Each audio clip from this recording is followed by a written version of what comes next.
So let's start with who you are. So you're Kristina Wong, the journalist, not the comedian. Does that get really frustrating for you that people confuse the two of you? Or do they confuse the two of So you? luckily, people have not confused us that often. I think it's happened maybe like once or twice when she's made some sort of like crazy comment, and then I start getting some weird like tweets, and then I go look and see what it's about, and it's because she's you know done something like put on like a vagina costume or Sure, something and yeah. like said something crazy. Yeah. But it's funny because we're both from the Bay Area. I think she's from the Bay Area, and actually, when I was, I think this was in college, we had mutual friends because California, we're both Sure. Asian American, and so we had mutual friends, and I also did theater, and so I've had some friends comment to me about her and then go back to her. And I think one time she blogged, "Oh, I made the other Christina change her name because I had told a friend that I should just go by Christy, which is what I kind of went through growing up." My whole younger life, and then that somehow got back to her, and then she posted. So it's been like a whole, she actually wanted to do some sort of project of all the people named Kristina Wongs out there, but I wasn't sure what it was about, and I didn't bite, but anyway, so yeah, that's a long answer, but no, luckily people have not confused us too often. That's I think good. we're on like way different spectrums, right? Or we're on Yeah, way that's what I was different gonna say. You guys are sides of the like on the spectrum. opposite ends of the spectrum, like from certainly from a political perspective. But so I wondered if there was ever a time that maybe like a right winger type person confused you with her and was like coming after you for some of the stuff that she had said. So I think it's happened. I think it's happened before. talk to me a little bit about your career. Like what made you decide to get into journalism? You said you did a little bit of theater, like kind of walk me through how you ended up where you are right now. So one of the things when we first connected with one another was over my sweet potato pie recipe. I remember that was one thing that we talked about initially. And then my daughter's gymnastics, because you were a gymnast. So talk a little bit about how you went from young gymnast to now you're a journalist traveling all over the world doing Pentagon and national security. Talk to me a little bit about that. Yeah, so the first thing I ever wanted to be was an architect because I used to draw a lot. I used to love to draw, just spend hours drawing, and I was actually good at math. Shocker, right? You are Asian, Christina. Exactly. Uh, so, it was something that I wanted to do, as a kid and sort of in my teens, and then sort of in my late teens, I, kind of switched gears because I had this misconception that if I was an architect, I would be alone in a room drafting, at the drafting table, making like, plans for houses, and I wouldn't run into anyone all day. I don't know where I got this idea.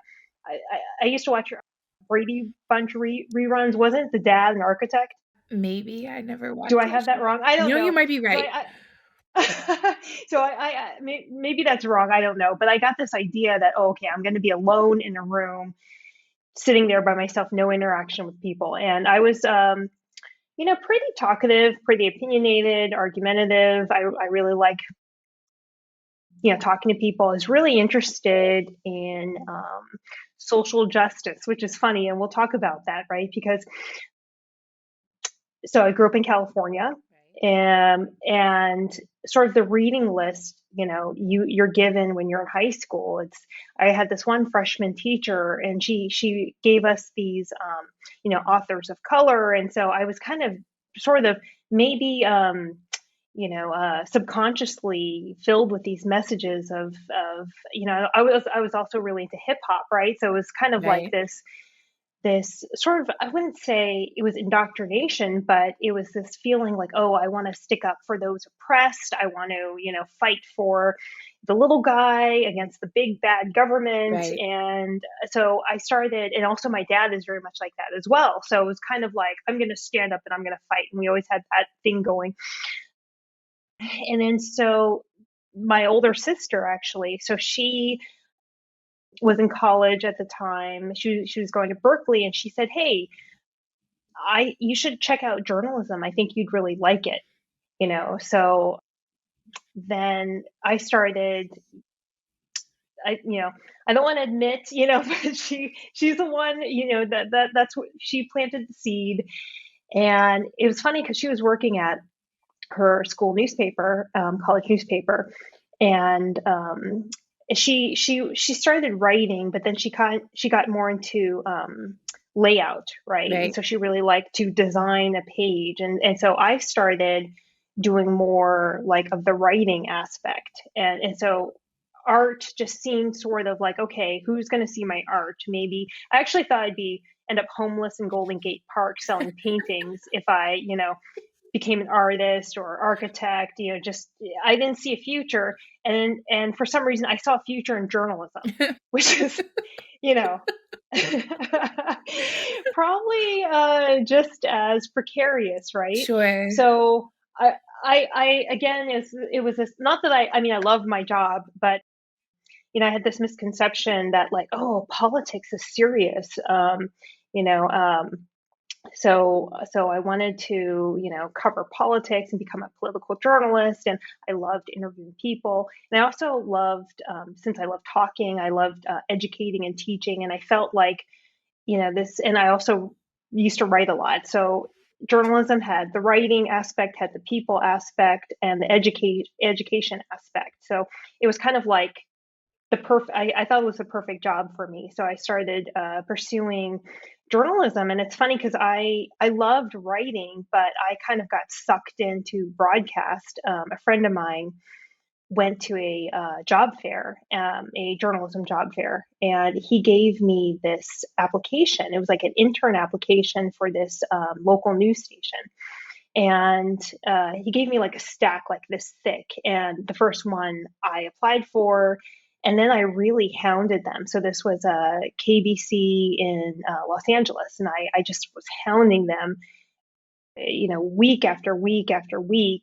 And after like 3 to 4 months or so, maybe even longer, finally they're like, okay, come in, Right. you can come in for an interview. Came in, I think I got, so it's funny because my first internship for a broadcast station was for a public affairs show. I think it was a Spanish speaking public affairs show. Did you I speak think it was like, Spanish? so I studied Spanish for about 6 years. Oh, okay. And so, kids in California, that's like your second language, Sure. right? A lot of kids take it in high school, middle school, high school. And so I think it was called Vista LA. And I spent 8 hours a day sitting at a computer transcribing interviews in Spanish. And I was like a machine. I came in, sat, I transcribed, I went to the bathroom like twice, and I did that from like 8 a.m. to like 4 p.m. And they loved me so much. Of course, they extended me. And at that time, I'm like, woo! Yeah. But they're probably like, where else can we find someone like this? And then Who will work this long for free?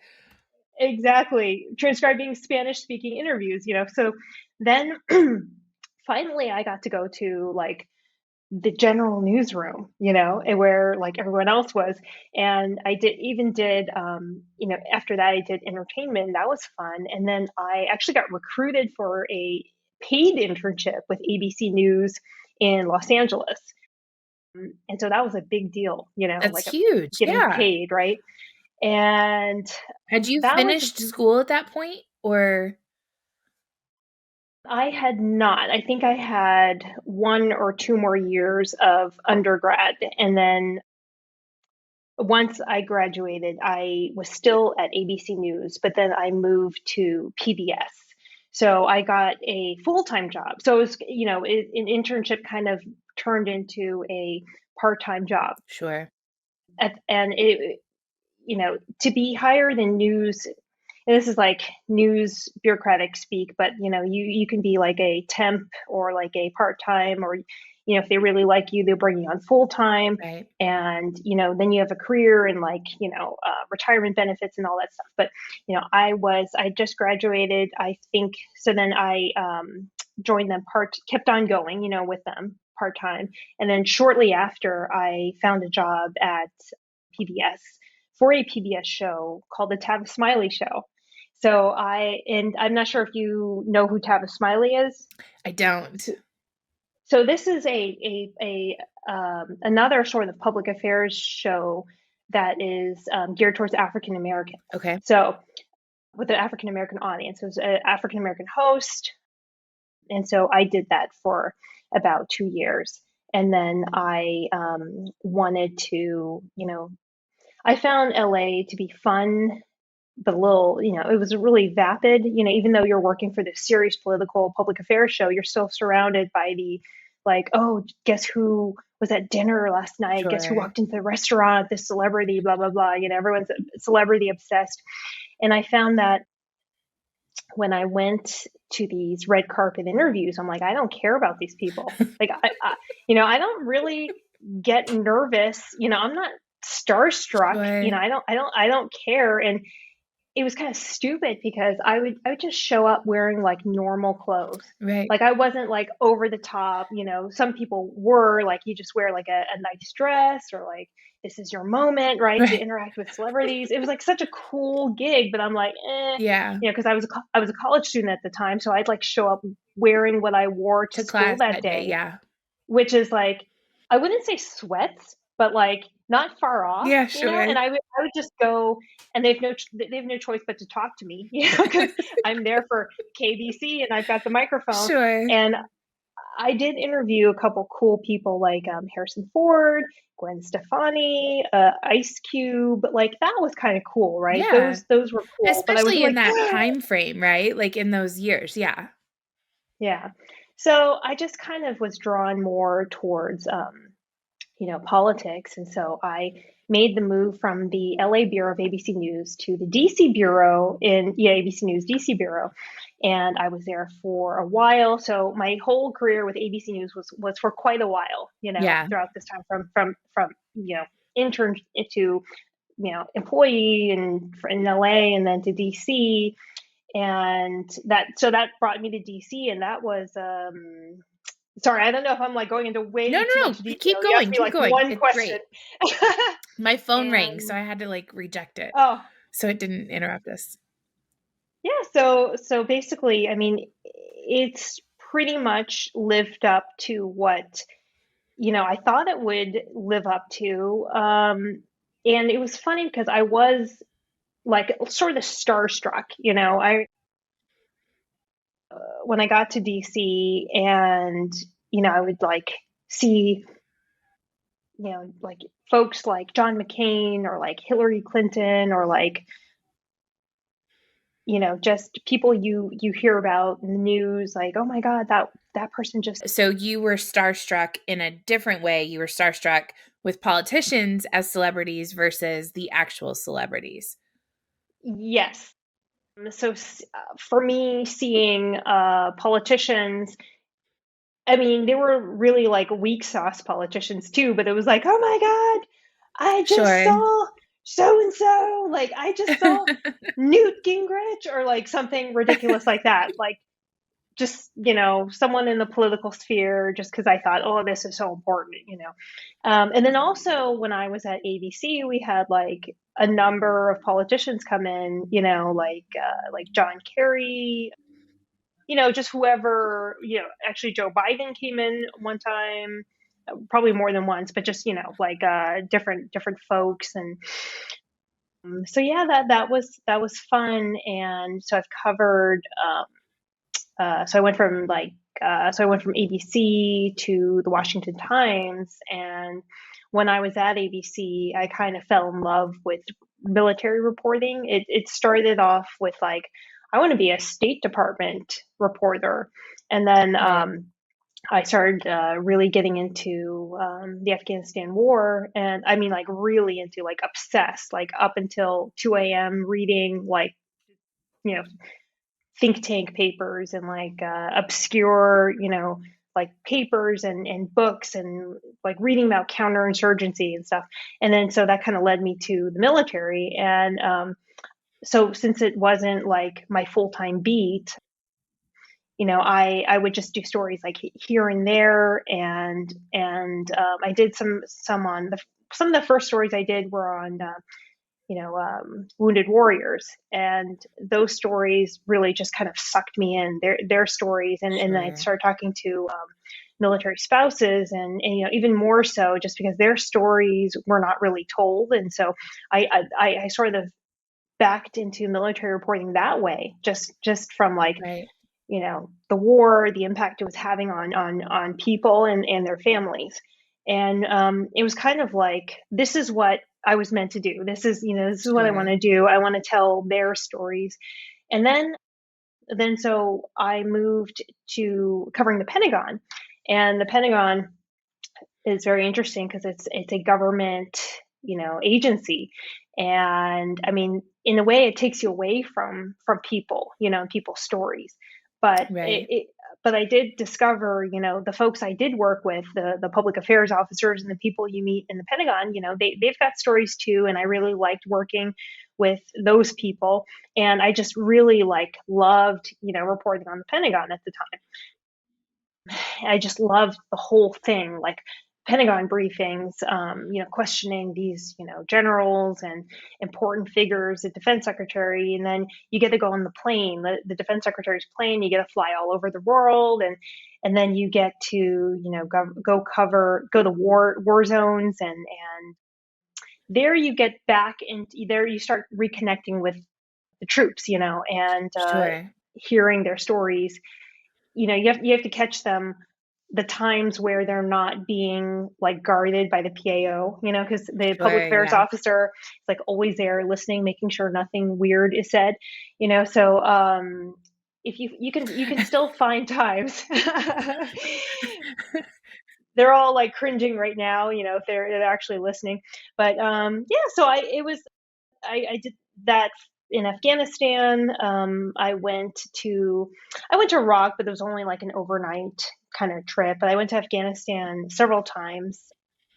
I've been out on destroyers. I've been to different bases in the Middle East, also some in Asia, and it's just been, just it was a really great time.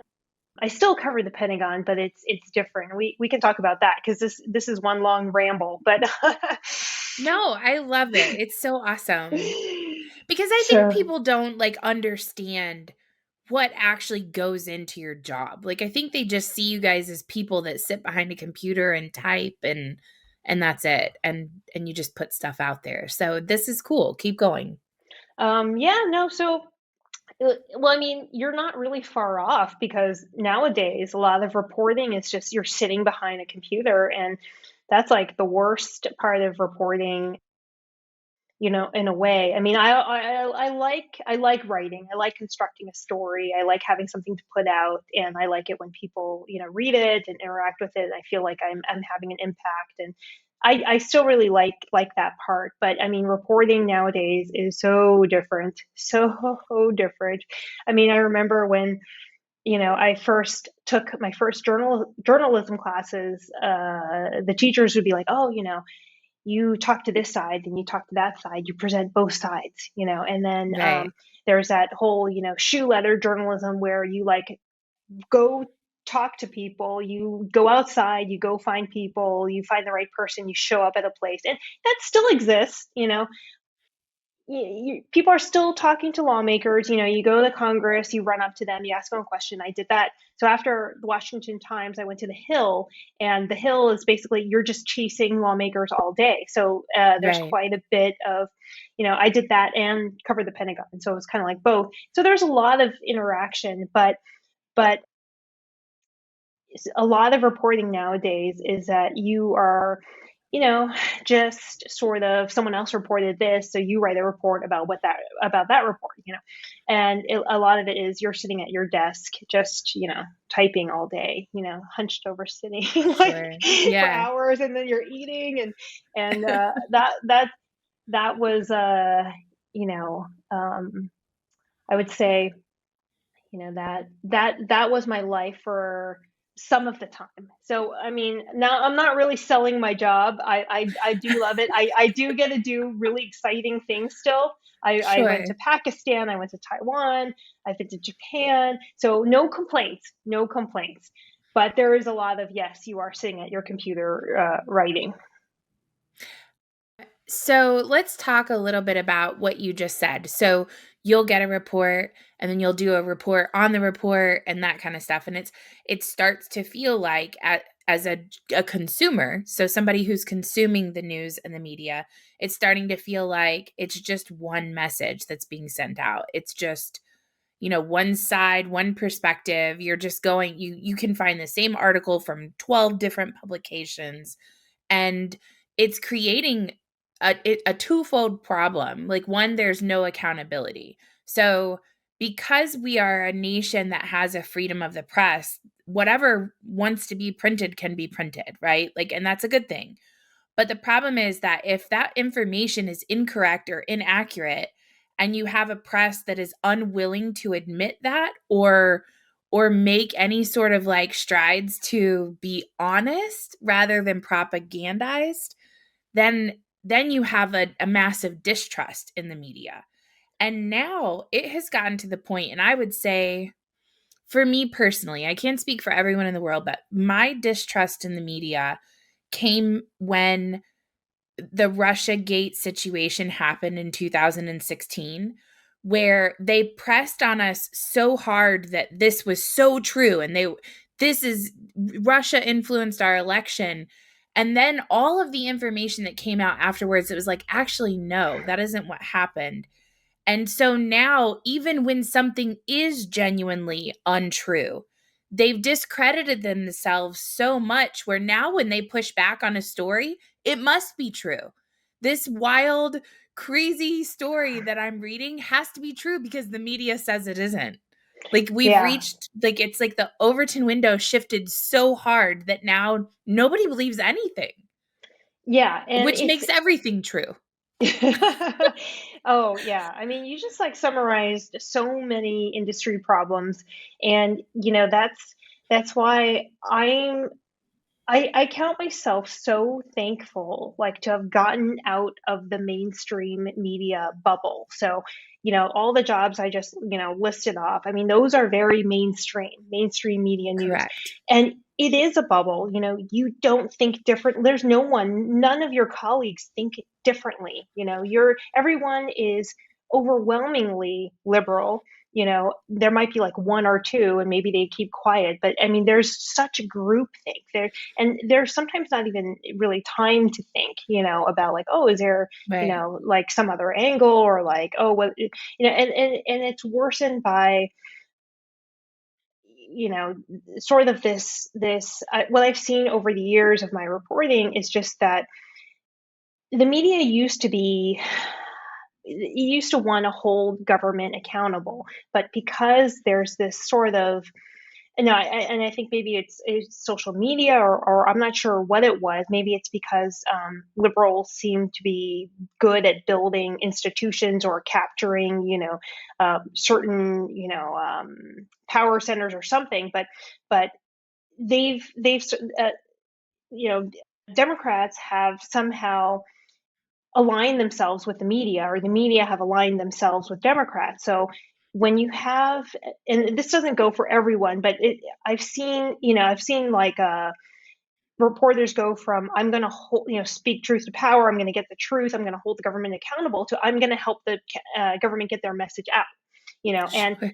that's not, I wouldn't say that's exclusive to liberal media, because you then see counterbalancing. And so I think for a long time we just had one perspective, one mainstream media news perspective, which was like Democrat mouthpiece. And then now you have like a proliferation of like Breitbart, Daily Caller, Washington Examiner to some extent, a lot of, different, very popular, outlets on the right that will, sort of give the other perspective that, I think this proliferation is really good that it's like you know, I forget at one point, but it's like, there were it was easy to have some sort of like, some sort of like a newsletter, right? In the past, you would just anyone could fund their own newsletter, and you'd have like all these different newsletters, and you could pick and choose and read what you wanted to read, or you could read from all of them, Sure. and that's good because then if you read from all of them, you will find the truth, somewhere In the middle somewhere in somewhere. there. Yeah. Right. Yes. So I count myself extremely fortunate to have gotten outside, that mainstream media bubble where you just sort of reinforce the Democrats' message. And it's funny you mentioned Russiagate because that was like my huge awakening too. I really developed a disdain for the mainstream news media Yes. because before it's like you think like you know, maybe you'll hear attacks on the media and you'll just say like, oh, those are just politically motivated. But then you had like the New York Times and the Washington Post, supposedly the best papers, Right. news outlets in the world, putting out like Democracy crap. dies in darkness, right? Like, Yeah, yeah, very sanctimonious messages like that, sure. and their journalists were extremely sanctimonious. But you get these like this former and current official said. And so, back when I first, learned how to do journalism, you're not supposed to use anonymous sources. And if you do, you need two. I think the Associated Press still goes by those standards. But then you had like during Russiagate, it was like 13 former government, officials and current officials, and there's not one person named, maybe not even anyone named, and it was I really dug into the whole Russiagate, and I knew just very early on, like something's not right here, and Sure. very very early on, because you just read the transcripts of congressional hearings, you just read, whatever was, like any kind of source material, and you're like, oh, there's nothing here, like Sure. Yeah. I saw through the spin, and I just, I remember a long time ago, I used to aspire, like, oh, maybe someday I'll write for these papers or something, like a long time ago. But it's like, wow, Now you're the like, "I'm really standards, glad that's not on my resume." yeah, the standards have really fallen there. I mean, it's just, and they're so like a lot of folks are so captured by, the former DOJ officials or the FBI officials, their sources, basically. There's too much of a, you know, like in Washington, A D.C., I mean, marriage. It's all right. incestuous. Yep. Yes, so I mean, everyone knows each other. They go to the same parties, they go to the Yep. same, bars or whatever. It's very incestuous, like you said. It's sort of this, it's a little swamp, and you forget why. I mean, of course, I can't speak to every journalist because I do know some good mainstream media journalists, but it's like you sort of forget you're there on behalf of the American people, asking officials, questions to help them, to inform them, not to, help them get their message out, or Right. Or to reinforce not. your own political bias. Right, exactly. And I during the Trump administration, I saw that a lot. It was kind of like constant hounding of like, just, I mean, the media certainly remembered how to do their job then. So, Right. and I always feel bad about bashing journalists because I feel like, I feel like some sort of professional, you know, some sort of obligation, I guess. I don't want to criticize people in my own profession. It's sort of like professional courtesy, I would say. And you don't Sure. really see me go after other journalists because I don't want to, like open that can of worms, but at least publicly. But it was really eye opening during the Trump administration, especially at the Pentagon. We had Secretary of Defense Mattis, and every press conference would be like, "Do you agree with what Trump said?" And there was always like this implicit, "You don't really agree with him, do you?" And it's always Right. Yeah. trying to create this controversy. Whereas like now you don't have like, "Oh, do you agree with Biden?" It was Right. just like, Yeah. there's so much bias in the media. And it's interesting because after the elections, you always have some sort of like course correction. I remember the New York Times were like, "Oh, we got it wrong. We're going to cover, middle America, blah, blah, blah." And then they launched into Russiagate, so Sure. there was never any kind of course correction. I think you're starting to see like a tiny bit, maybe I'm too optimistic, because Republicans have recaptured the House. So it's like you can't just ignore leadership. So I do see like at least leadership, kind of Republican leadership, or Republicans getting their message out, because journalists have to cover what they have to say, and so there's a little bit, but I don't think it's because you know they want to or prefer to. So anyway, that's my big shit talking, of like the whole Well, media. and I don't think That it's will shit probably. talking. I think like I started the shit talking, right? Like this is what, cuz I'm a constant consumer of the news, Mm, right? Like mm, I with my daily show, with mm. this podcast, like I'm constantly consuming news. And so I just want the truth. Like, I'm not gonna lie, Christina, one of my favorite things that has happened over the course of the last 10 years was the WikiLeaks drop of the Podesta emails. Because it was the first time for me, I know that WikiLeaks has been dropping tons of stuff for a long time. But for me, it was the first time that I could just clearly walk through an entire thing and decide for myself how I felt about what I was reading. I wasn't being told.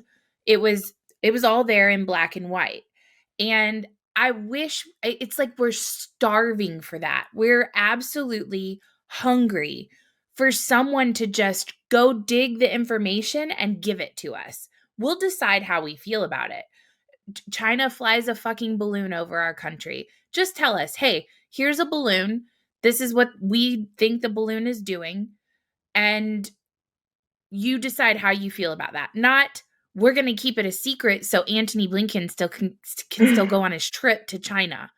Like, and then you have Yeah, the Streisand effect. Like you tried to like pretend it didn't exist. Oh, this isn't a big deal. We're not going to shoot this down. We're going to just let it float across our entire country, all of our sites. Like it's just, and then you have the press coming out after the fact. So we've shot it down and we're like, "Oh, we did such a great job. We shot this down over the ocean. Everything's great." And we prevented them from getting any information the whole time they were going across. yeah, Come on. Like, why do you have to lie to us? That's not your job. yeah. And I think the current administration, they think slash know that journalists will get their message out. So they won't feel bad about giving something that's completely dishonest, like this whole the balloons flew also under the Trump administration, like that. That backfired on them. So the Biden Right. administration was like, "Oh, this is no big deal. It's happened before under Trump." And then, of course, like the talking point amongst like left, the left was like, "Oh, well, Trump did nothing about this." And then it's like you find out days later, by journalists who pressed harder, or maybe the administration was like, "Oh shit, we are going to have to brief Congress on this, so we have to get the truth out." You find out that like they weren't detected at the time, under Trump. So that just makes the military look incompetent, Right. frankly. Yeah. But something that's interesting is that people, so like on Twitter, where we both spend a lot of time on. It's funny because you will have, like, even if the mainstream media strays from sort of like left talking points, people get angry at them. People are like, this is really what you're going to focus on. They get Right. really angry, and it's kind of funny that we've gone for way too long without, I think, for way too long without knowing like what the media is supposed to do and what it's for, because for so long maybe they weren't doing it. They weren't just giving like what happened, here's both sides, here's what happened. It was kind of like slanted towards one side, and then everyone and weaponized, throughout the whole Russiagate. So it's kind of like people got used to that. People were, there were careers made of Russiagators, like lots of folks who pushed that became, celebrities, like the Louise Mensch or whatever her name is, like folks like that Right. became like these Russiagate celebs. And then so these people are like, they could just get hooked on like, the blue anons, I call them. They just get hooked on like, bashing Trump. People are still like anti-MAGA Trump, this, blaming Trump for everything. And it's like they get hooked on it. And then it's like the mainstream media then reports something about like Biden documents, and they're like, really, this Yeah.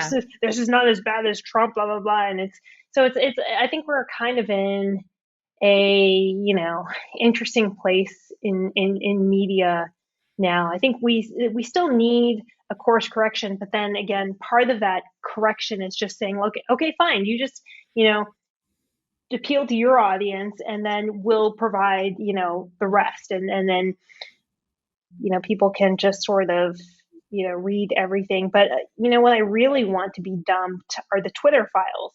There must be Yeah. so much there. I just wish someone would dump it. I'm getting kind of impatient. It's like, yeah, it's great, the Substack, folks, indie folks Sure. are getting it out. That's great, but it's like, okay, there's so much more there. Like, Yeah. maybe you're in there, maybe I'm in there. We all want to know what really happened. So I wish someone would Yeah. just dump that, I WikiLeaks want those style. Excel spreadsheets. Show me who the FBI. I want to see the accounts that they told you to shut down, cuz I Yeah. guarantee mine's one of them. I know for sure when I write an article that says I'm a domestic extremist, I'm pretty sure that put me on the list. Like, let me see it. Okay, so tell me like your top 2 favorite stories that you've ever covered and your like top 2 worst stories, like the ones that you were like, "Oh my gosh, this is the worst. I can't believe I have to do this." Or not, maybe not have to, Hmm. but Hmm. like it was just a bad experience covering it. Hmm. Let's see. Bad experience. No, I can't think of any, Maybe there's not terrible one. Yeah. experiences. Let's see. As far as favorite stories. Well, you know, it's funny. There's still, maybe my favorite stories haven't yet been told, because I get a dump of, I get a lot of information all the time. I've got stories from like the Afghanistan withdrawal that I haven't told yet, and it's because they're so, complicated. Or I'll get some very exciting, information that I just haven't had the time. And it's not just, sitting down at a computer. It's, just it's very extensive, and you don't want to screw anything up. So, and it's Right. also sometimes kind of intimidating, and lots of writers, and you probably have experienced that too, where it's like so big in your head that you're afraid to like sit down and like, Yes. it's, yeah, and you just keep pushing it off. So I mean, so as far as favorite stories, I'm gonna think of all of them like after we get off I like know the as soon as podcast. we hang up, it'll be the you'll be like, "Oh, I should have told her about that one."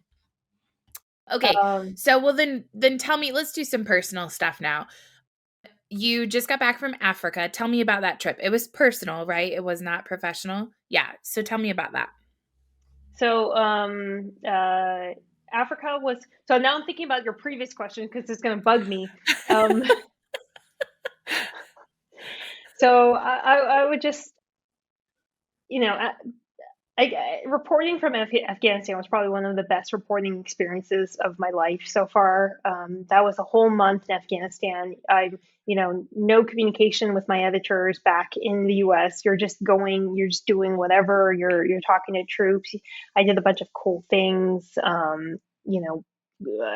Flew in Mi-17s, which are helicopters that were flown by Afghan pilots, which was really scary. At one point, I thought we were going down. Like I Oh my literally thought gosh. we're going down, and we're going to get attacked by the Taliban. When we get down.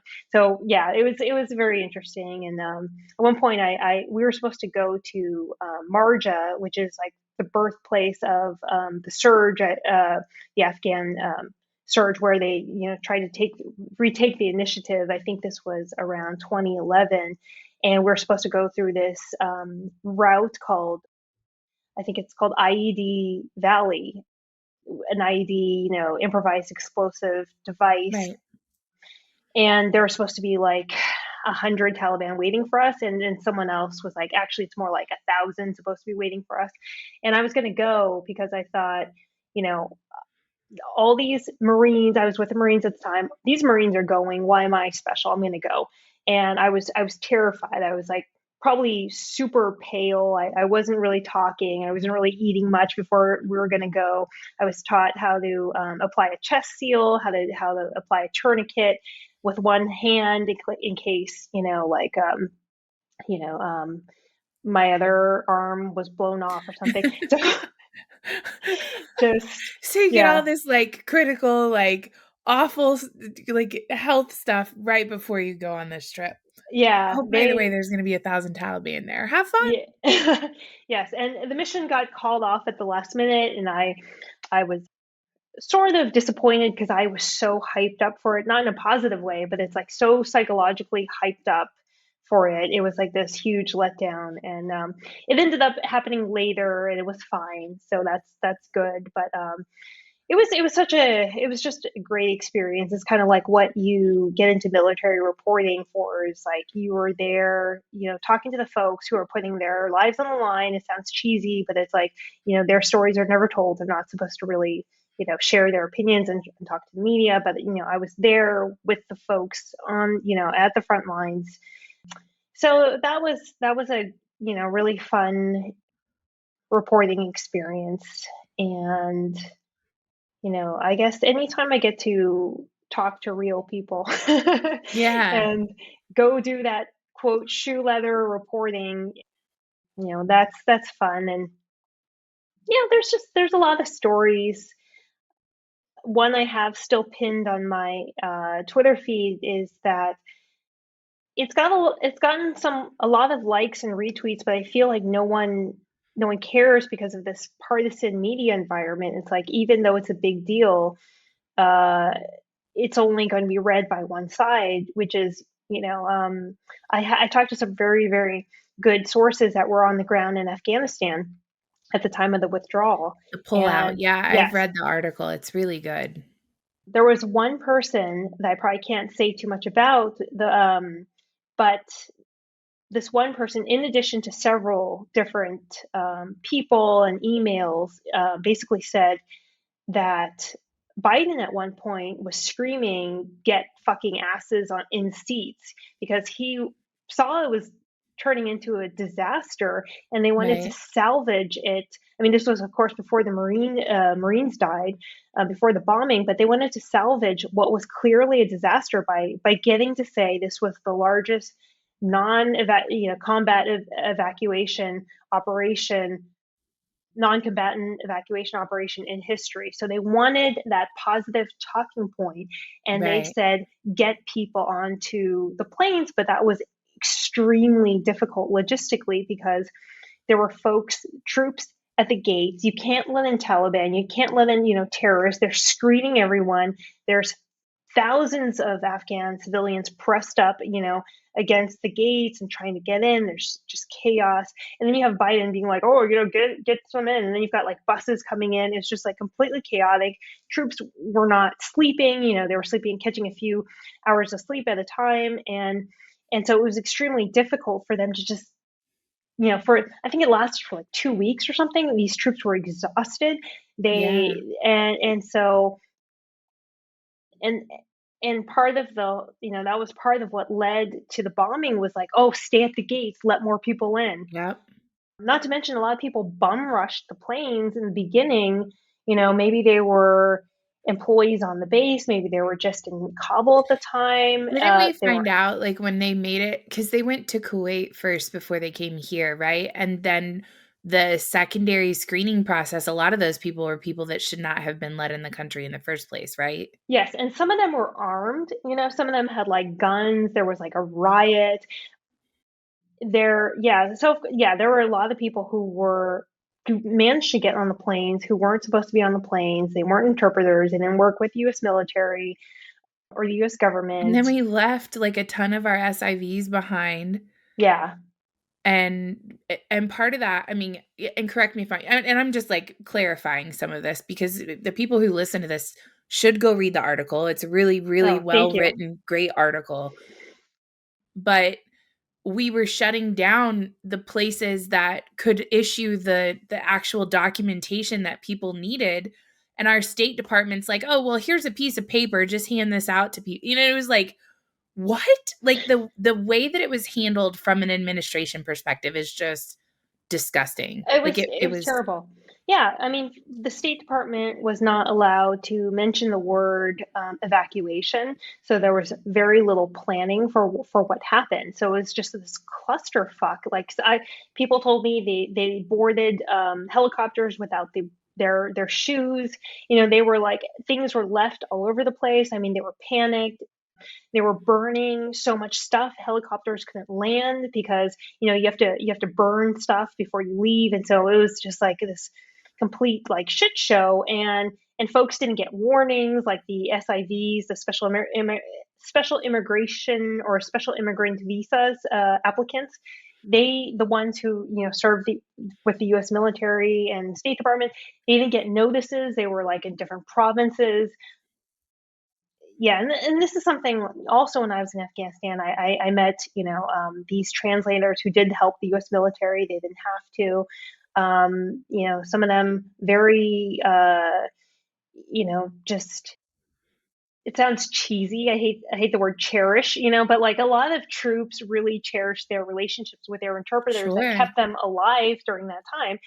They didn't get the heads up that they had to basically fight their way through in an airport and get on a plane. And I talked to this one guy. He fought for like 4 days to get through, and then he had to leave his family and kids behind because he said there's no way. He said I'm like 6 foot and I had to fight for like 4 days to get through. There's no way my child's gonna survive. Sure. There were reports about like kids dying. Some parents were so desperate they actually would burn their child or like injure their child to get them through, to get them medical treatment. Of course, we all saw the person who threw their baby over and got Baby stuck in over. barbed wire. Yeah. Well, actually, those were two different. Those were different situations. Some babies did get stuck in the barbed wire. This baby actually made it over that we all saw. And then, of course, the Biden administration like investigated that Marine because he went to like a Yeah. Trump rally or something ridiculous like that. But anyway, yeah. So I mean, Afghanistan was like a very special thing for me, because was that was part of why I became a defense journalist in the first place. So any kind of reporting I've ever done on Afghanistan has been, that's been some of my favorite. I was in Afghanistan in December before everything went to shit in August. So and that was weird because I remember going to the palace, the presidential palace, the grounds, right where you have like where all the top officials are, and where the U.S. military base is, and the joint base. I think it's like NATO or something. And I thought, there's no way the Taliban are ever going to, they're never going to get in here. They're never going to take over this place. At least there's Kabul. Right, yeah. And then just 8 months And then later, 8 months later. yeah, it's terrible.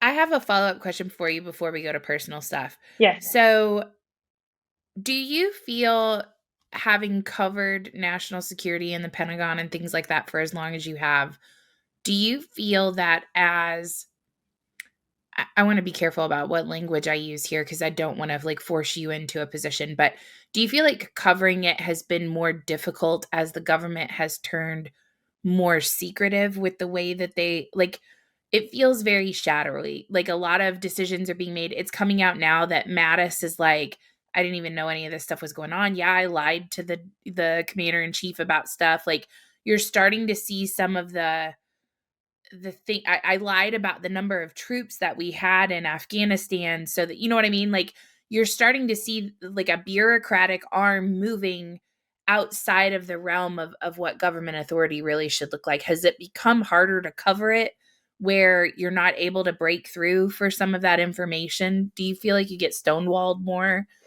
Yeah. depending on who's in office or how does that look for you? Uh, I would say, I would say that's true. I think for everyone. I think during the Iraq War, the media was given all this access of like, hey, come cover the war because we need you to tell the story.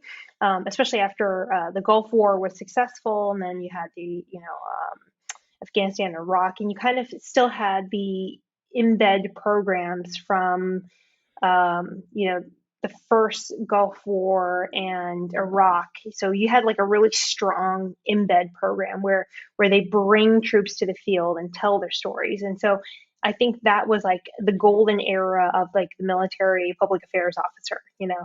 And Right. ever since the war started winding down, I think you've had less of that. And so you've had journalists for like the last defense journalists for the last 5 years or so, saying like, just trying to get those same opportunities. I mean, of course, there's no war per se, but just saying like, oh, okay, for instance, U.S. troops training Ukrainian troops at Fort Sill, or like, I U.S. mean, we've troops. got troops in what Poland and Lithuania right now.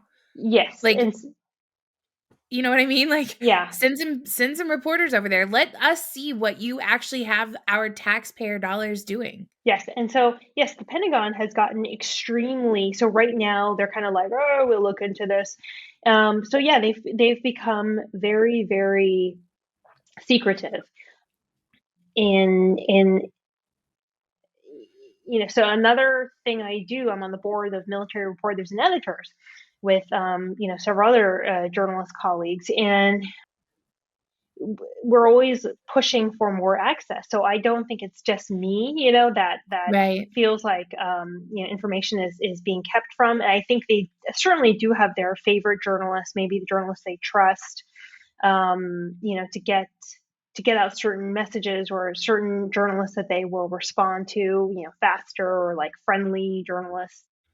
That's something I found in my career early on as a Pentagon reporter, is like, if you are responsible but also friendly, you will go very far. You'll get lots of that. Sure. You'll get all the access you want. You get to go on the defense secretary's plane. Of course, I got to travel under the Trump administration quite a lot, previously under the Obama administration. But there's no way in hell, the Biden administration is going to Right. invite me to a trip anywhere soon. So Sure. I think the Pentagon has just gotten secretive, more and more secretive over the years, and I think they always say they don't want to be drawn into politics, but it's like I feel like they're more drawn into politics than ever, Right. Yeah. and and I think that's part of the maybe the problem, is they want to hide how drawn into politics they are. And Right. especially under Trump, it was like it was okay that, it was okay to bash, I'm sort of, I'm almost losing my point here, but the Sorry. politicization, no, the politicization of the Pentagon was okay under Trump, as long as you fell in the right direction. Like, Milley is a hero, because he spoke Right. out. Mark Esper is a hero because he said he didn't approve National Guard troops, or whatever the story was. It was like, Sure. if you were at the Pentagon and you spoke out against Trump, you were immediately You're a deemed hero. right. Exactly. So it was kind of like this. oh, politicizing the Pentagon and military is okay as long as you're anti-Trump. And I think that Right. that does do damage over time. So now we've got this like, okay, well, this just sort of politicized DOD and politicized DOJ. Back in the day, we used to think Right. DOJ was a department for, basically looking out for every Christina, American's the self-interest. Or attorney general was clapping for I the saw president that. at the State of the Right. Union. Right. That was What? weird. Right. Right. Exactly. And that struck me too. That completely. I mean, what are we going to see next? Like all the Joint Chiefs of Staff, you know, all Yeah. clapping as well. So it Or was. sitting, like, choosing, like, which president they're gonna stand for. Like, what is Yeah. this? Right. And you also had. I think you also saw Millie. So it's interesting because I've covered Millie. I don't know him well per se, but I've covered him from when he was Army Chief of Staff. He was actually in Afghanistan when I was in Afghanistan. This was like way back in 2013. I didn't talk to him then, but I think I saw him because I think it was switching from him to Dunford. But anyway, I mean, he was like all up in like Biden's, area there, Yeah. for like quite a while, smiling, laughing, and then you had like the Army Chief of Staff. He seems to be pretty good, but he was also there smiling and just sort of the optics. But then again, it's like it's okay because it's a Democrat, administration. Sure. It's all right, and yeah. So I mean, that Merrick Garland, I was like, that's weird, and it's like. Yeah. They're not even trying to hide it anymore. So I think you're just seeing it. It's going to get worse and worse and worse. Say Trump gets back, I'm going to be at the Pentagon. I'm going to be like, Right. just, front row and like going on the trips and all that stuff again.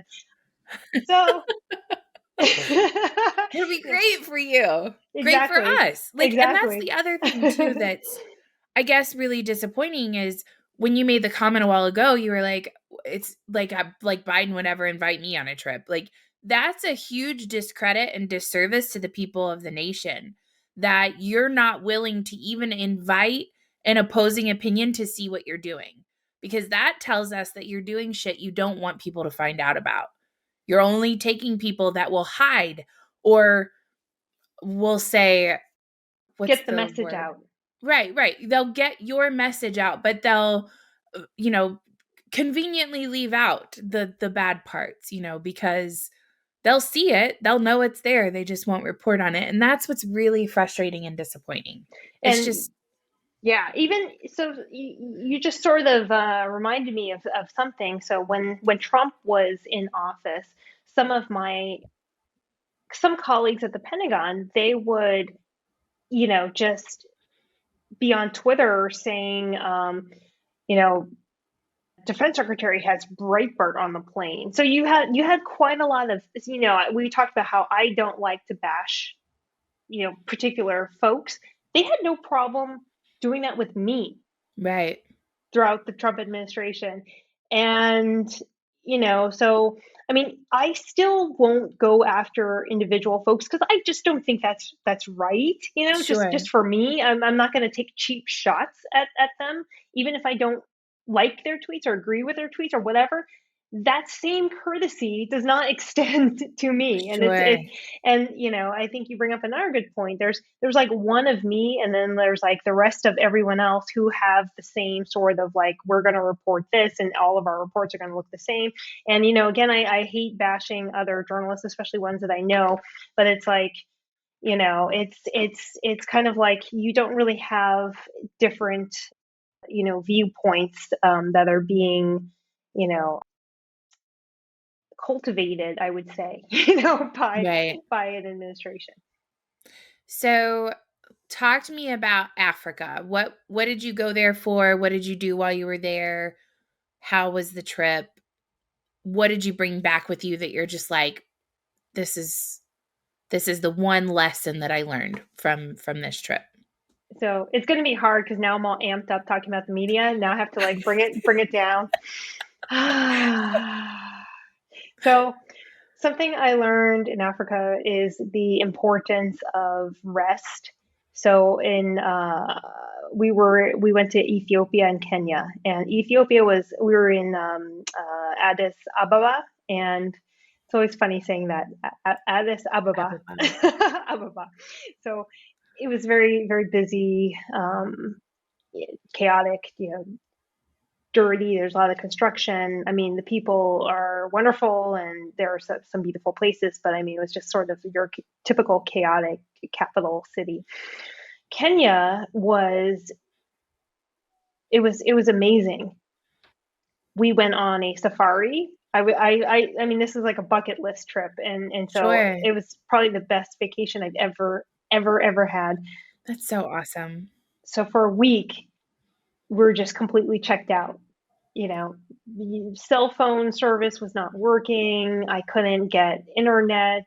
Oh, that's so You, awesome. To be completely disconnected, it's yes, amazing. I was completely disconnected for the first time in like I can't even remember, like maybe 10 years or so.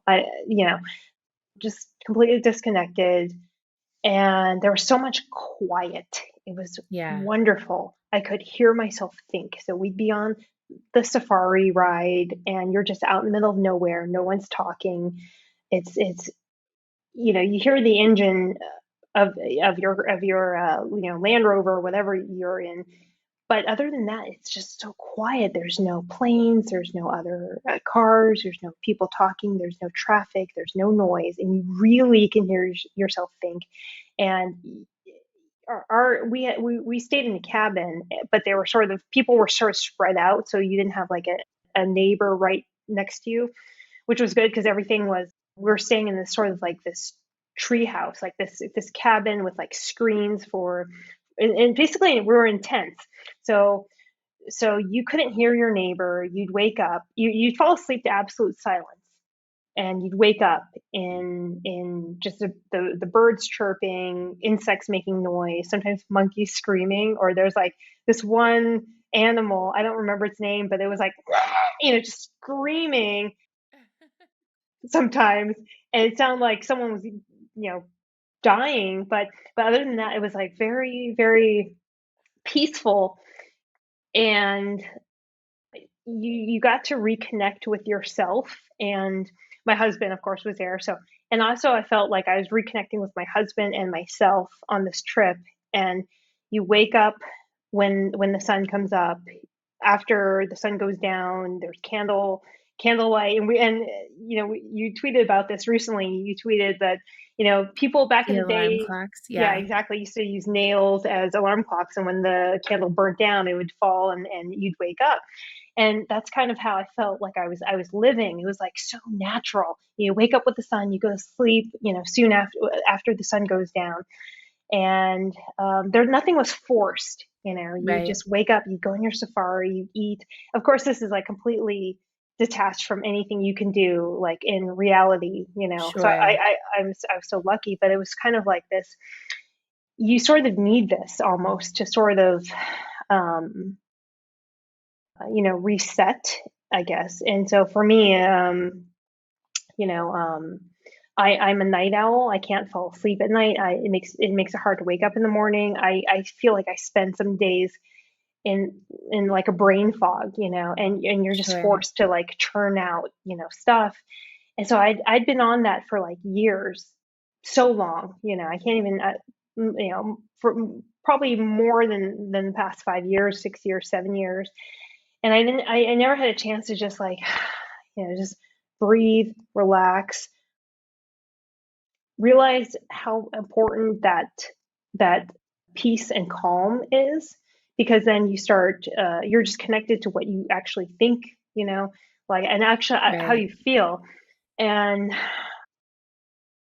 just like what's important, who's important in your life, what should you focus on, and that kind of thing. So Yeah. it's something I'm trying to implement. I got some candles. I'm you know it was funny. Before the trip I was always like getting mad at my husband for like dimming the lights. I'm like, is this your grandmother's house? Like, why is everything so dim? I can't see anything. I'm almost blind. Like I would just like go off on him. And then now it's like after dinner, it's like, yeah, let's just turn, even before dinner, let's just turn down the Right. lights, get prepared for sleep. Yeah. Yeah. So you're newly married. You guys have been married for almost 2 years now. Yeah, Is almost that 2 years. right? Yeah. Yes. Yeah. So yeah, exactly. Yeah. Yeah. It's 2023. Weird. So, yeah. So, talk to me about that. Like, how is it given your go, go, go lifestyle and now you're married? So, like, how was that acclimating into that world? Do you guys want to have kids? Like, is that something that's on the agenda for you guys? So, like, do you feel like after getting married, because, and this is going to go kind of like political, like my end of the world. So, you have your boss babe life. You've been traveling the world, you've been reporting as a journalist, and now you've moved into a marriage role and you're getting ready to start a family. So, talk to me a little bit about that transition and how that's been for you. Yeah, it's been so hard because my mom was very much like establish yourself, your own career, be independent, blah blah blah.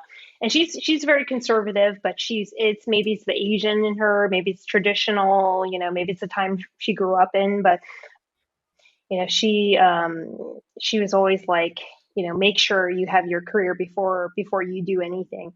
And then so I took that to heart. I think my sisters and I, we all did, and we were very focused on like, oh, career comes first, blah blah blah. And so it's been this whole process. Like life has been about like sort of stepping away from the things that you thought and are just wrong. I think once my friends and older sister got married, it's like, oh, life does not end, after you get married and like have kids. Right. So Yeah. I know that's stupid, but so yeah, it's just sort of like, you know, so yeah, we hope to have, children, and I can't, I'm looking forward to it. And, I love kids, first of all. So it's surprising I don't, have any already, but I love them. And for my husband, it's kind of funny. I don't know if this is all men. Some men really want, really, really, really want kids. I know my older sister's husband was like, really, he wants kids.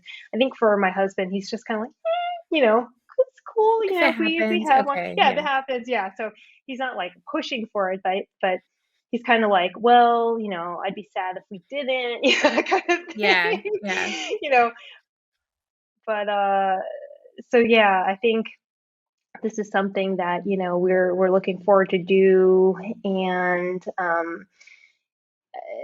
it's interesting because I think like I do take my career very seriously, but it's sort of like there's other stuff in life that are also things you should aspire to, and having a family is something I always have, but it was a matter of like I guess wanting something and then like making it happen are two different things.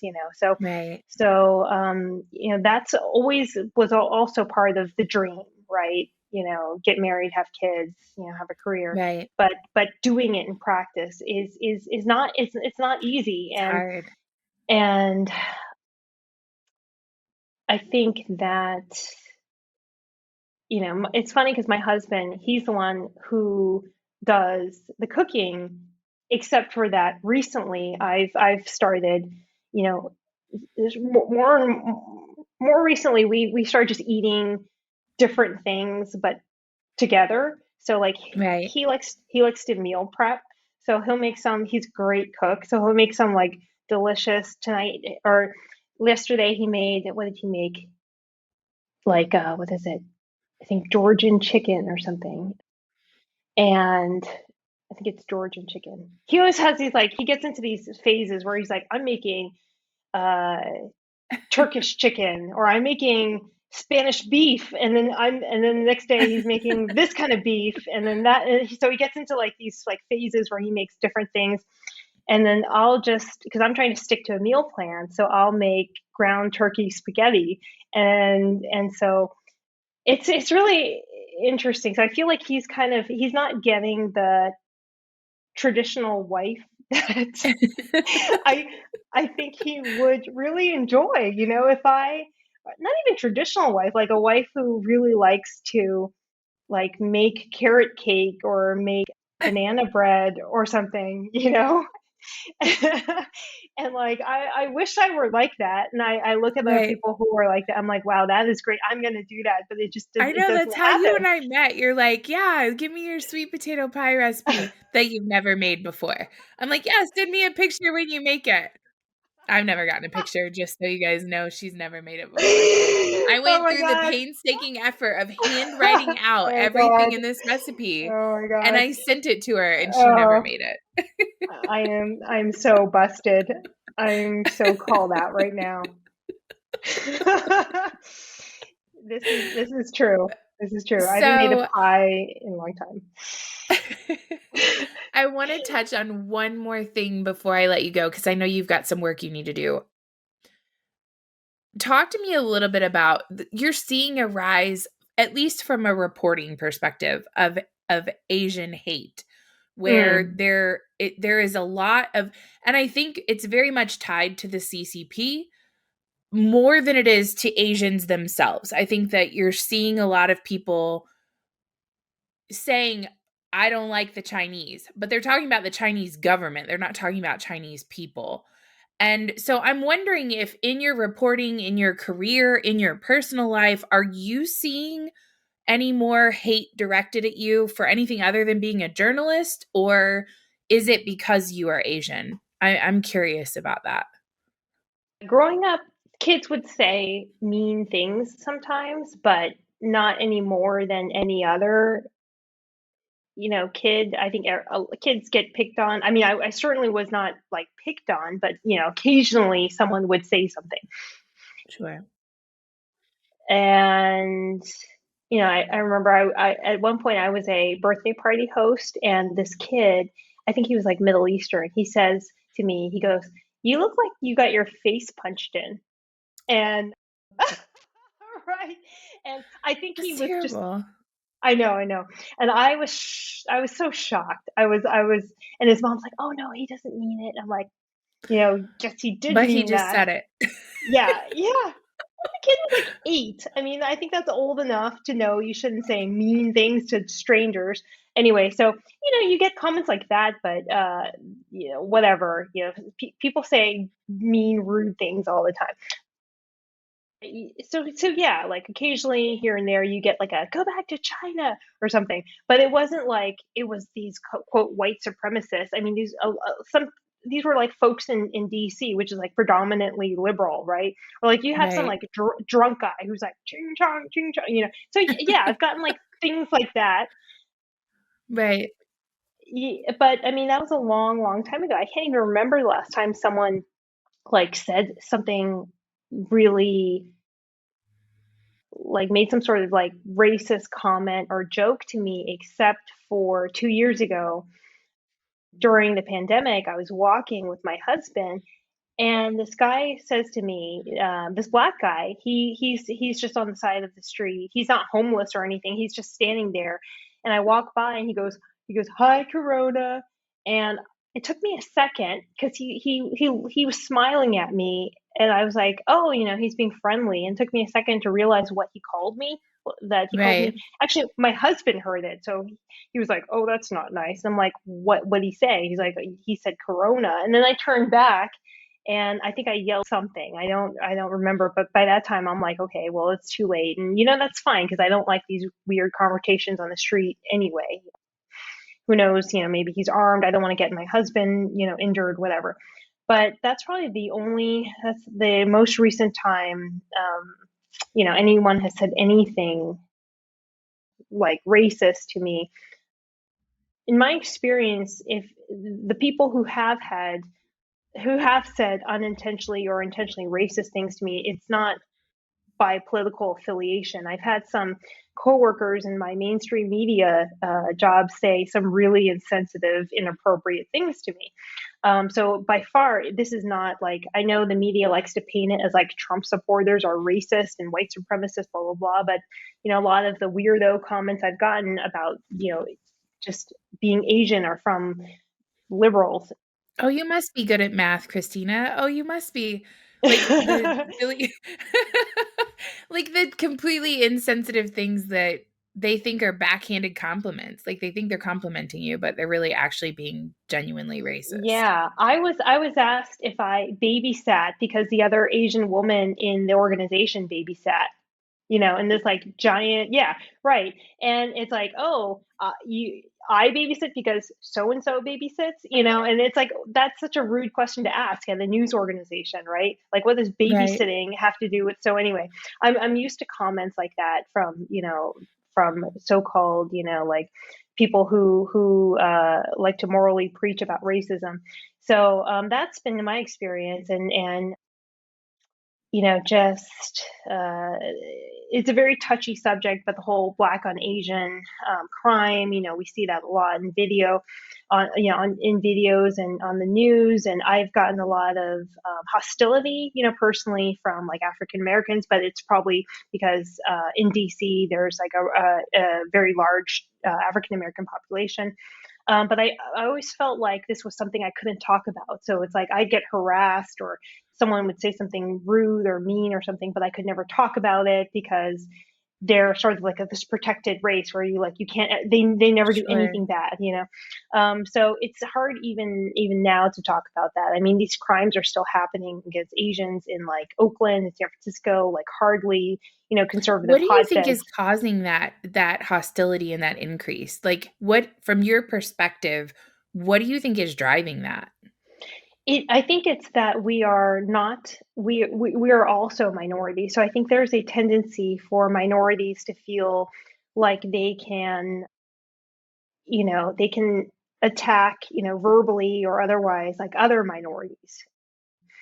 Because if you maybe they're afraid to attack, like say a Caucasian person or something, but it's okay if you're Asian, and in some ways you are subhuman. You are like not a, there's a lot of You're white adjacent, Christina. Like you're yeah, well, it's funny because to white liberals, we are not, minority enough. So to them, we right. are white adjacent. So, but I think, I'm not sure why there's a lot of hostility by, black people against Asian people, except for that, they're sort of maybe more adjacent to them than say others. So especially if you have like a place like San Francisco or Oakland where you have a huge Asian and black population, it's like we want to go. Who do we go after? And also like there's this misconception, or maybe it's a reality that Asians can be more vulnerable because there's this idea that we are weak, that will stay quiet, we can't fend for ourselves. It actually made me quite combative when I was growing up because I wanted to prove that stereotype wrong, and I was very Sure. loud and very I you know do a lot of things like work out, and I'm just trying to advocate for myself. So I'm sort Right. of. But anyway, you also asked about the sort of this environment where we're talking about the CCP and whether or not that I felt any racism from that. I haven't, and I don't think there should be. Will there be? I actually don't know. Like maybe some people will conflate the Chinese government with Asian Americans or actual Chinese nationals here in the US. I think that's kind of natural, especially if you read about things like the Thousand Talents program or like the Confucius, institutes on campuses. And I feel like I have been targeted by someone affiliated with the government. Asked questions, followed, just people from China that were a little too curious. So so I hope that in this day and age, of course, people bring up like, oh, look what happened to the Japanese during World War II. I think in this day and age, we've sort of gotten to a point where Asian Americans have been so kind of part of the fabric for so long here in America that yeah, you still have ignorant comments, but I don't. I not that I see on a daily basis. So I've got tons of conservative friends and Republican friends, and I don't have there's no sense of racism or from them. So yeah, I don't know. I guess we'll have to see. I think the ignorant people will always be ignorant, Right. and so I don't think they need an excuse, to attack Asians or use, Asian like slurs or whatever. So I don't know. I mean, seeing this Chinese spy balloon float across the U.S., I don't think it's made anyone angry at like your Asian American neighbor, at least Sure. not yet. So Right. if we find out there's like a ton of Chinese spies everywhere in America, yeah, maybe you Right. might then you might be like, wow, I wonder if my Asian neighbor is actually a Chinese spy. I think, Sure. but then there's having those thoughts and then like acting on those Acting thoughts upon too. them. Yeah, because Yes, absolutely. we all think crazy things. I'm not immune to thinking crazy things either. I'm not immune to thinking, someone's a CCP spy. Given what you've been covering your whole career, I would imagine you're like the biggest conspiracy theorist on the planet. You're like, oh, I've seen some shit. Like this could totally be real at this point. I get text messages in I've Chinese texted all you. the I'm like, what time. do you know about this? What do you think about this? Like, I've personally texted you and been like, is this real? Like, I have to check with Kristina first before I believe some of the shit that I see. Yeah, no, I get some weird, not your text messages, but I mean some text messages in Chinese, and I think they're probing. I think it is the CCP. I get them when I go to the Taiwanese embassy, and I randomly start getting these weird messages. People who follow me on social media, I'm like, this looks like a CCP, Right. bot or troll, and I'm pretty skeptical of the whole like, oh, you're a Russian troll, but I do think that, yeah, there are a few folks who are like, this is very suspicious. So I Right. myself sometimes think people are CCP spies.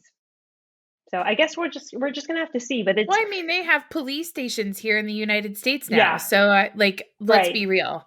Like, right, when yeah, your own attorney general comes out and says, well, we're looking into the legality of that. And it's like, yeah, you're the top law enforcement agent in the entire right, country, and you're right, looking into the legality of foreign countries having police right. stations here. What?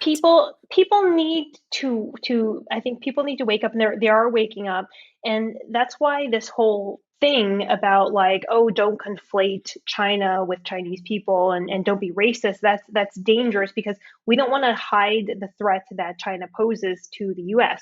And I mean, you can argue whether that threat is overblown, or I don't think it is. I think I they think they it's underplayed. I think it's yeah, undervalued yeah. at I this mean, point. right. I mean, China, it's not like out to get us, but they want to assert themselves at the top, They want of world domination. they Like, it's do, not. they do, and they've always wanted this. It's kind of like Yes. people don't understand the Chinese mentality of like biding your time, right? So it's sort of like, we're just gonna wait, and we're gonna strike at the right time, and that waiting is like decades, if Yeah. not longer. and Yeah. and, and people don't realize. So speaking of like Chinese people, I mean, of course, I think it's like what, 2.1 or 2 billion, even though I read the population is like going down. Is it 2 point? I think it's 1 point. Sorry, I haven't looked at this for a while. I'm conflating it with the U.S. military. Let's see, population of China. I think it's 1 point. It was 1.2 billion. Let's see. I claimed I was good at math. Let's see. Population of China. Anyway, I'm not 1.4 billion now. So I'm not gonna. I can't, and no one can speak to 1.4 billion people, but there's a sense of nationality. Sorry, there's a sense of nationalism there as well as there is in the U.S. Right? So you're not going to go to China and find people who, maybe they don't love it there, but they feel this pride and nationalism in their country. And when I visited in 2006, 7, and I think around 2012 or 13, and it was very surprising to me, like, oh, they don't listen to Britney Spears. They probably don't even know who she is. They don't, they have their own things. They have their own companies. They have their own, everything. Right. They're not trying to be the U.S. And I would talk to young Chinese who did speak English. They don't want to be, American. China wants to learn from America so it can surpass America. America. Yep. So they want to glean all the lessons from America, take from America what they can and beat America. And so as a Chinese person, it's like you're not going to be this, unless you have a miserable life and hate the government for some reason, you want your country to succeed. Yeah. Something that we don't have enough of in the US. And so people don't understand that. People understand that, like you do. China wants to, surpass America, and it wants to shape the new world order. It sees itself as a successor to America, and it's going to reshape the world how it wants the world to be shaped. Whether, I mean, that means you can't get certain books. You can't get, people think censorship is bad now. Wait until the CCP controls everything, Sure. economically. Like, you can't get your favorite book on, Amazon. We saw Maybe. you smoke a cigarette. You can't ride the train today. Oh, yeah. I mean, this is like, yeah, the tip of the iceberg. Like, they control your cars. We don't want you to leave your home. We don't want you to have, you said something bad against the government. We don't want you to have heat, things Right. like that. And it's really bad. They want to control, they're trying to dominate, certain sectors like microchips and all sorts of things that are needed, critical minerals, things that are needed for everything, for Right. manufacturing. And they want to get, they have the jump in certain industries. And so, Well, and we yeah, no. gave that to them. We gave those advantages over willingly, happily, Hmm. and we're doing nothing. It's like it's like watching. I'll be honest. Like I cannot stand the CCP. I'll probably be like black bagged at some point in my life, but if you're looking at it from an objective perspective, you have to have massive amounts of respect for the long game. So, Mm. they have been playing these cards and we've just been like, "Oh, okay, I'll call. You can raise me and I'm out, whatever. I'll fold on this hand. It's okay. You can take all of our medicine manufacturing." And it's like now we have antibiotic shortages all over the place. And it's like Mm. we've continuously given away so much to Mm. the point where now they dominate in Africa. They will take Taiwan. Whenever that happens, we're not in a position to stop it from happening. Or maybe we are, and we're just not showing that hand. I'm not sure. But I think eventually China will take Taiwan. And it's just we're continuously giving away. We're giving away and then we're beholden to someone else for everything. And I think it just puts us at a huge disadvantage. And we're so Yeah. far behind now that we can't catch up. We can't we're in a position where we cannot catch up with where they are because they've been doing this for 70 years now. It's just Yeah. crazy. Yeah. No, you're definitely right about things. I mean, such as like manufacturing critical, minerals or elements. I mean, they dominate certain, of those elements, things that we need for like batteries. They dominate that industry. So, I mean, and they have for years, and it takes, so catching up is going to take money and time just to catch up, not even surpass. And they've kind of done this on like several areas. And yeah, so, meanwhile, we're just all on TikTok. I don't have a TikTok account, by the way. I do not. I But, finally added one like a oh, month ago. Yeah. oh, I got dangerous and I was like, okay, let's see what this is all about. right. I regret it every single time I open the application. Every time. Every time, several times a day. No, just kidding. Yeah. Well, no, no, no. No, I Yeah. limit myself. I will only turn I have Ainsley and I will sit down and it's pretty much we just watch gymnast videos is really what it Yeah. boils down to. But there are other things that slide in there. But it's a 15-minute limit, 3 days a week. That's it. That's all we'll That spend on yeah. TikTok. That's great. Yeah. So, yeah, we I mean, hopefully the US government will actually do something. I think there was the Trump administration, I think they tried to ban or get TikTok to sell its US operations to a US company or something like that. And hopefully that will happen. I have to admit, I started a TikTok account because, like you, I'm like, I have to see what this is about. I hear Right. there's so much engagement and all this stuff. And I did like one rope climbing video, and it got decent views, and then I did another one. It was like, and then I saw the what everyone else was uploading, like 13-year-olds. I'm like, yeah, I can't compete with this. No. but Yeah. but also, I mean, it's I started getting like weird text messages again, to go back to the conspiracy theorist thing. I started getting Sure. like weird text messages in Chinese. I'm like, you know what? I should just delete it. So I deleted it again. I haven't been back. There is that FOMO, like the fear of Sure. missing out that I'm feeling like big time. But I've got Instagram. So I'm just putting all my energy in Which, by the Instagram. way, I stalked your Instagram. Like, you're working out, you're a beast. Like, seriously, I look at you for motivation, and then I go eat a cheeseburger, and I'm like, okay, well, that worked out really well. So this goes back to the gymnast thing. So like when I was younger, I did gymnastics probably, I mean, it was not a serious thing, but I did it and I loved it. So this is like my way of like, keeping that part still in my life of being like athletic. So it's Sure. and also just trying to find that zen and that balance, because like half the Right. day I'm like, you know. Right. Right in front of your computer. Yeah.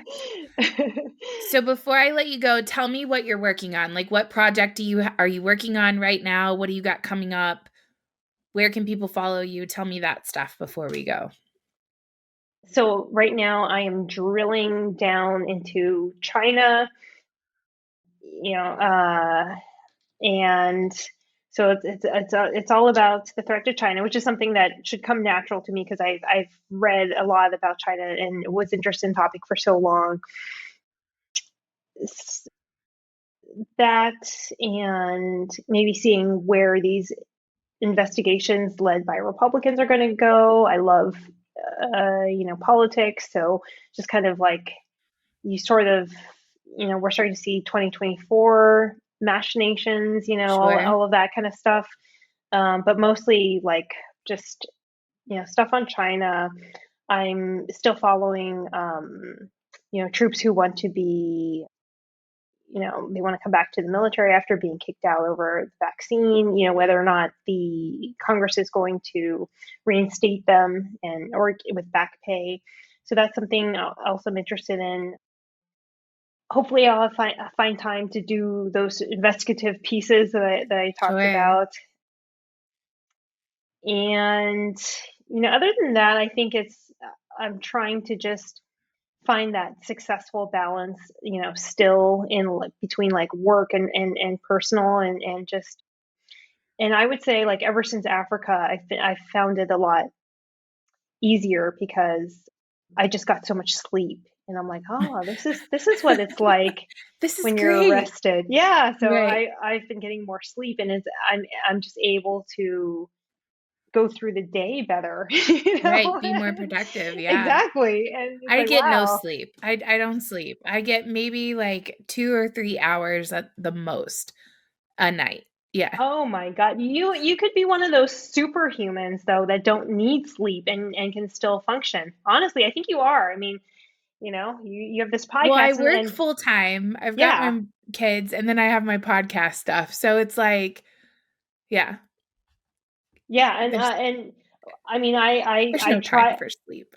I tried to tape a podcast and like the 4 weeks ago and I can't even find the time to put it up, so I think you're just like a superhuman, honestly. No, we're not Yes. gonna say that. That's not even language that we're allowed to use. Okay.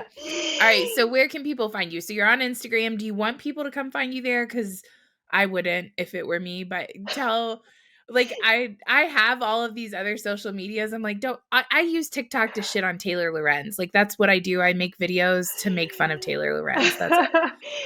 You have to have outlets, you have to have like so Instagram is my workout, my fitness outlet. So if anyone Right? is interested in fitness, then they can follow me on, it's just Kristina Wong. Just, one word. If you're not into fitness, do not follow me there, because then you'll just end up unfollowing me. And then on Twitter, it's Kristina_Wong. I also have like a secret fitness account on Twitter, but I'm just, leaving it there. That's kind of like my secret outlet of just Your like, okay, secret I'm gonna ninja account, yeah. exactly. But those are the primary things, and I guess if I do somehow or someday take your lead and start a podcast, I hope people will listen to it. You should, But for sure. yeah, we'll see. We'll see. It's really cool to see how you do it, and so you're kind of teaching me how this is supposed to go. You're crazy. I'm not teaching anybody anything. I'm just talking to my friend, hanging out. So awesome. uh, Works out perfect. yes. But thank you for joining me today. I know you've got work to Yeah. do, so I will let you go. But I hope everybody appreciates this. Please go follow Kristina. She's incredibly awesome. She really does a great job of holding people accountable. That's why I fell in love with her. That's why I think she's amazing. And I followed her ever since. So I think it was my favorite, like probably like the pinnacle moment of accountability was when you were going after Pat Donahue. Like that was Ah. it was really nice to watch you Mm, like own him mm, over and over again. mm. So Mhm. Thank so you. yeah, It's sometimes it's hard. It's hard to do that, and I think that's why that's not done a lot. It's hard to go against the grain, but the reason I'm able to do that is because of you and supporters, and just that's how I can do that. I consider myself a very strong person, but I'm not that strong all the time. So I do it, I do it for you, and everyone who needs someone to do that. we always need people like you. Thank you so much, Kristina, for joining me. Thank you guys for tuning in. You guys take care and have a great day.